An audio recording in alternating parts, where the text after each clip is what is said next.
Before we get into this spoiler-free review, full disclosure, I was given a free review key for the game. The short version though is that I've been really loving Zero Company, and the more I've played, the fewer concerns I've had.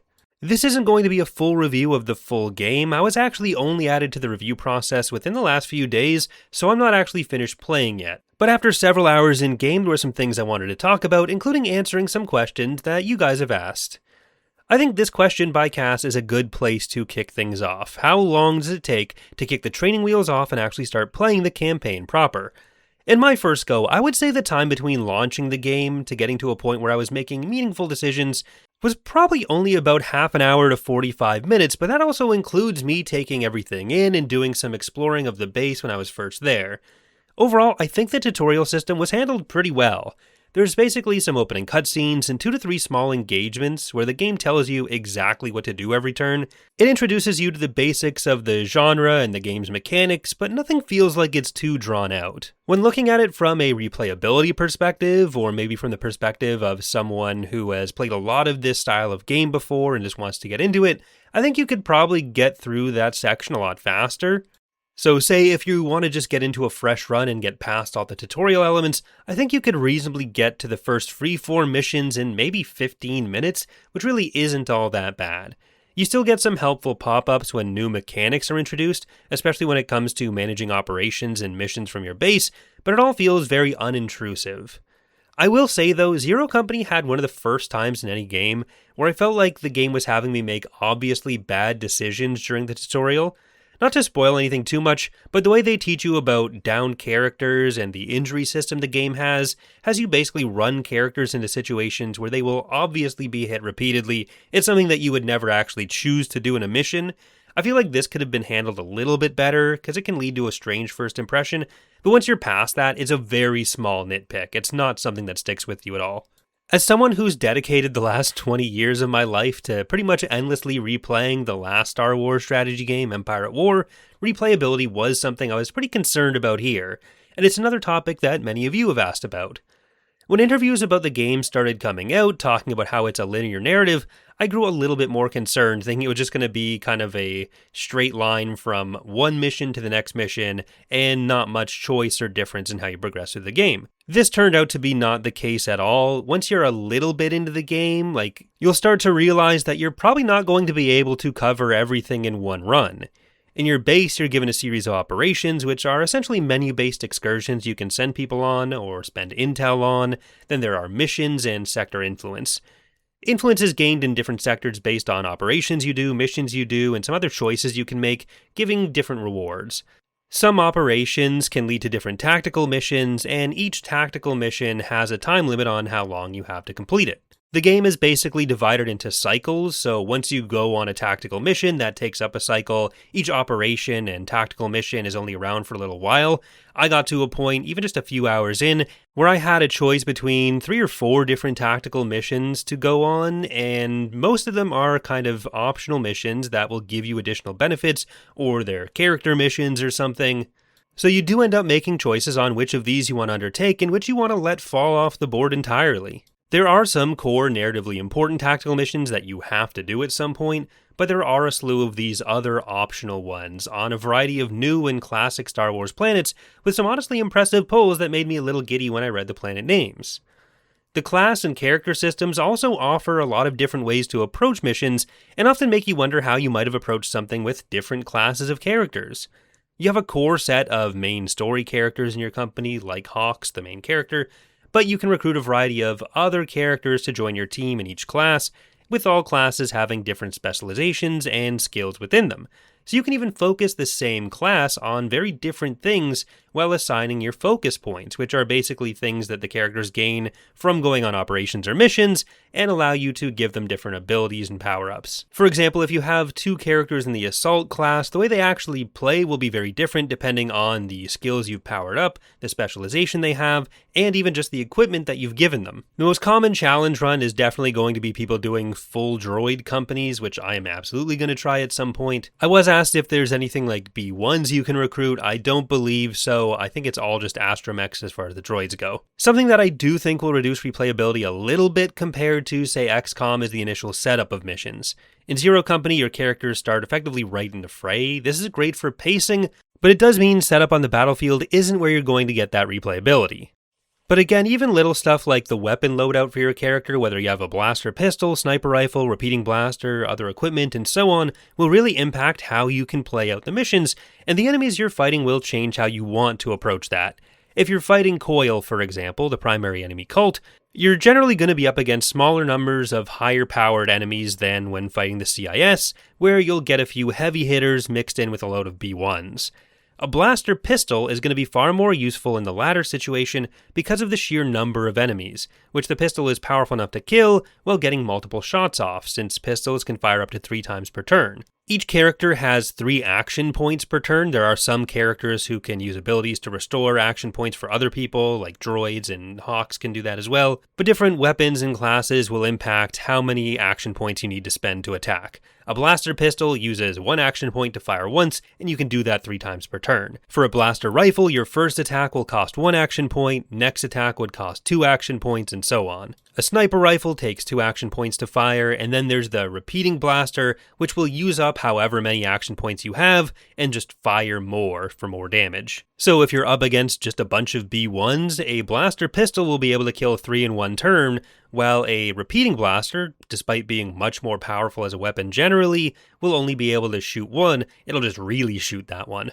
That being said, it's not like you're just locked into making one choice depending on which enemy type you're fighting. This is a strength the weapon can have, but there's other ways to use this equipment. I did still sometimes bring blaster pistols on other missions, putting one on my utility/support medic, and mainly using the shots as a means to trigger additional fire and effects from my other characters who had higher action point costs, but higher damage output. For example, you can sometimes have a character call on an ally to support them with additional fire, so the blaster pistol effectively becomes 1 action point to get another shot from a higher damage character. One of the characters, Jay, has an ability which lets her target enemies her allies have hit if they fall between certain health thresholds, so I would use the pistol to trigger a few of those sometimes as well. Jay would use up all of her action points attacking, then someone would be fairly low on health. I would get Bailey, my medic, to shoot them with a pistol, and then Jay would pop in and fire the last shot to kill them. This may sound less useful than just having that character have a better weapon themselves, but if you're doing this multiple times per turn, then it becomes very worthwhile. Say you throw a grenade getting everyone to about a third health in a cluster, you can then use a blaster pistol to shoot each person once, while an assault class member would do the rest of the damage on each of those targets. So yeah, while early mission setup isn't as big as it is in other titles, that doesn't mean you're lacking in tools to make creative decisions on how to approach missions. Additionally, I think the early setup and missions being a bit more fixed is also what can make this game a lot more approachable for people new to the genre. If you're a Star Wars fan who hasn't played this kind of game before, then I think the game does a great job in setting you up for success. Beyond the tutorial passing information along effectively, the game pretty thoughtfully expands your constraints over the first little while playing, slowly introducing new concepts and enemy types to keep you interested without overwhelming newcomers. I haven't played with the difficulty settings much, so I'm not sure what actually changes with them, but that is another lever which does exist. So if you're looking for a game to try the genre out, this is a great choice for it. That being said, if you've played a lot of, say, XCOM or Midnight Suns before and you know you don't like the genre, I don't think Zero Company will change your mind unless you're very attached to the setting. The story and characters I've found to be a lot of fun so far, especially Vic Michaelis as Runa, Zero Company's separatist sympathizing bookkeeper, but it is a Star Wars turn-based tactics game. If you don't like turn-based tactic games, then it's probably not going to be the game for you. I'm only going to touch fairly briefly on character customization here, since there are many videos going into a lot more depth on that in other places already. You have your main character Hawks, whom you can fully customize, and for most other characters you can change most things about them. You've probably seen the standard canon Hawks in the trailers, but mine, instead of being a human male, is a female Mirialan sniper.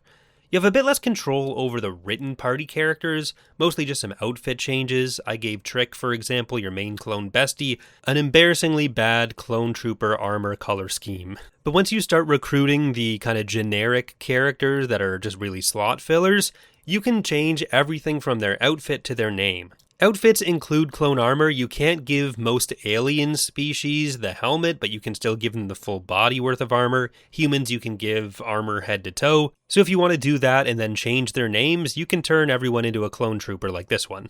There are two main negatives I do want to bring up. Neither has been a deal breaker by any means for me, but they are things that you might want to keep in mind. One is performance.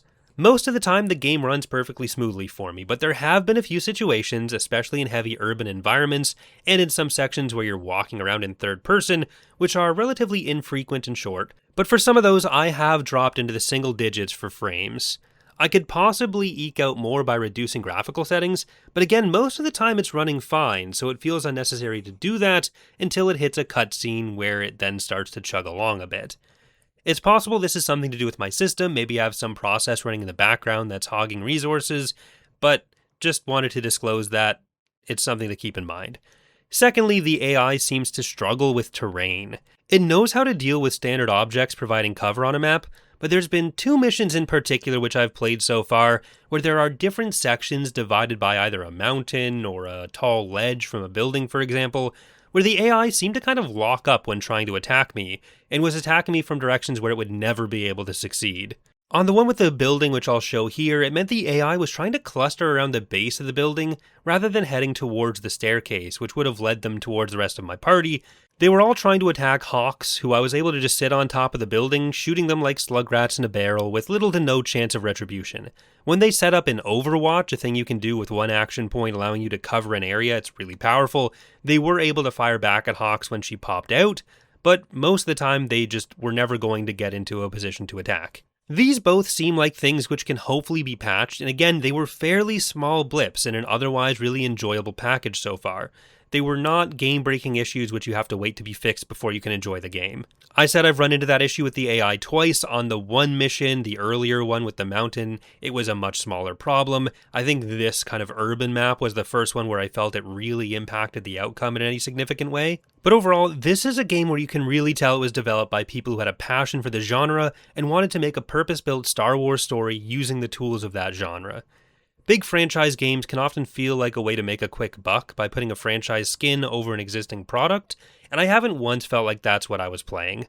There are certainly strong influences from games like XCOM and Midnight Suns, which is to be expected because of the number of devs which came to this project from Firaxis, but it very much stands as its own title. When looking at Eckhart's Ladder's preview videos for the game a couple weeks back, there were a lot of comments of like, who asked for this, from people who I guess want every studio to work on Battlefront 3 simultaneously or something. But Zero Company is a game made by people who knew the type of game they were interested in, and they executed on that premise well. This is the same way I felt about Star Wars Squadrons, and I'm hoping that Galactic Racer also fits into that later this year. Don't get me wrong, I'd love for there to be a Battlefront 3, but I'd prefer having a variety of games from a variety of developers who are making the games they want to make in Star Wars. Again, I haven't actually finished the game yet, so these are all my thoughts as they stand after several hours of playing, but not the whole game. On top of thanking BitReactor, EA, and Disney for providing a key for this review, I do also want to thank Eckhart's Ladder. Like I said, I wasn't included in the first media previews that started about a month ago, but he advocated for me to get a review key, which is the only reason I was able to get this review done at all. I'm really having a blast with the game so far, and I'm excited for everyone else to get their hands on it. Also, crossing my fingers that we get some sort of future expansions. The game is entirely microtransaction free, but I'll never say no to a good expansion or a sequel. This is the kind of format which would easily apply to any era of Star Wars, so I hope BitReactor gets that opportunity if that's something that they want to do. Thank you for watching. Let me know in the comments what your thoughts on Zero Company have been so far, and if there's anything you hope to do in the game. I'll be doing a full playthrough on my gaming channel, Corey Loses. The first episodes of that will be starting today, so check that out if you're interested. Thanks again, and I hope to see you next time.